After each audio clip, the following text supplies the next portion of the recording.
सर्व अंगणवाडी ताईचे बालशिक्षण प्रमाणपत्र अभ्यासक्रम या प्रशिक्षणामध्ये स्वागत आहे।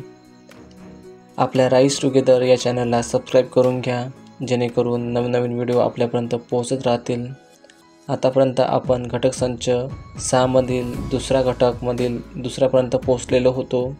आज आपण घटक संच 6 मधील दुसऱ्या घटकातील तिसरा टॉपिक पाहणार आहोत, भाषा समृद्ध वातावरण वर्गातील तक्त्याचे वाचन। चला तर मग या प्रश्नमंजुषेला सुरुवात करूया। चला प्रश्नमंजुषावर क्लिक करूया। अटेम्प्ट क्विज 9 यावर आपल्याला क्लिक करायचे आहे। आपल्यासमोर प्रश्नमंजुषा आलेली आहे। चला तर बघूया आपण या प्रश्नमंजुषेमध्ये किती प्रश्न देण्यात आलेले आहेत। तर 2च प्रश्न या प्रश्नमंजुषेमध्ये देण्यात आलेले आहेत आपल्याला। चला प्रश्न पहिला बघा। शाळेचा रोजचा कार्यक्रम वाचून दाखवण्याने मुलांच्या साक्षरता विकासाला कशी मदत होते असे व्हिडिओतून समजते। 1. मुलांना रोजचे नियोजन पाठ होते व त्याचा क्रम लक्षात राहतो। 2. आपण जे बोलतो ते लिहितो व ते पुन्हा पुन्हा वाचता येते हे मुलांना समजते। 3. मुलांना पाठांची नावे लक्षात राहतात। 4. मुलांना अनोळखी शब्दांची माहिती मिळते। बघा 4 ऑप्शन देण्यात आलेले आहे आपल्याला। तर या प्रश्नाचे योग्य उत्तर आहे ऑप्शन क्रमांक 2. आपण जे बोलतो ते लिहितो व ते पुन्हा पुन्हा वाचता येते हे मुलांना समजते। ऑप्शन क्रमांक 2 वर क्लिक करा। आता पुढील प्रश्न बघा।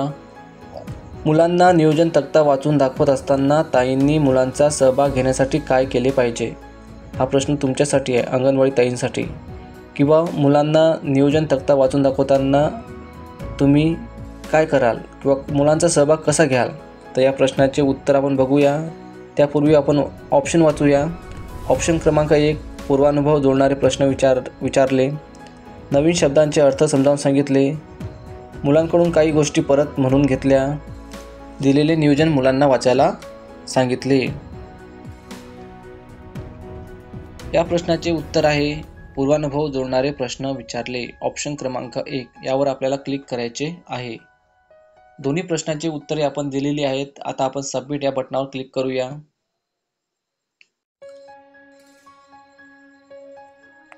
उत्तर सेव्ह केले गेले आहे। आता आपण सबमिट ऑल अँड फिनिश यावर क्लिक करूया।